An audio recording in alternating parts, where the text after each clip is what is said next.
வணக்கம்ப்பா. குழந்தைகளை ஆசையாக பெற்று அது நல்லபடியாக வளர்க்கணும் இல்லையா? அவங்கள அறிவாக ஆரோக்கியமாக வளர்க்கணும் இல்லையா?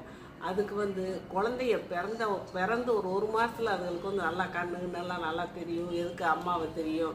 அதனால் அவங்க குழந்தைகளை பேசணும். அம்மாவோ பக்கத்தில் இருக்கவங்க அத்தையோ பாட்டியோ எல்லாருமே குழந்தைகளோட சிரித்து சிரித்து தலையை ஆட்டி ஆட்டி பேசணும். அப்புறம் அவங்க கொஞ்சம் ஒரு இதாக வரும்போது ஒரு 2 மாதம் 3 மாதத்தில் கண்ணாடி முன்னால் நிற்க வச்சு பேசி அதுகளை சிரிக்க வைக்கணும். கண்ணாடியெல்லாம் காட்டக்கூடாதுங்கிறதெல்லாம் சும்மா கண்ணாடியில் பார்க்கணும். அதுக்கு உருவத்தை அதுகளே பார்க்கணும்.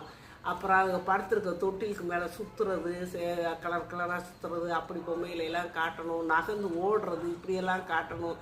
ஏதாவது அவங்களுக்கு கலர் கலராக காட்டிக்கிட்டு இப்படியெல்லாம் இருந்தால் அவங்க அறிவு நல்லா வரும், நல்லா அவங்க ஆக்டிவாகவும் இருப்பாங்க. அதனால் அப்படி செஞ்சு குழந்தைங்க நல்லா ஆரோக்கியமாக அறிவாக வளங்கப்பா.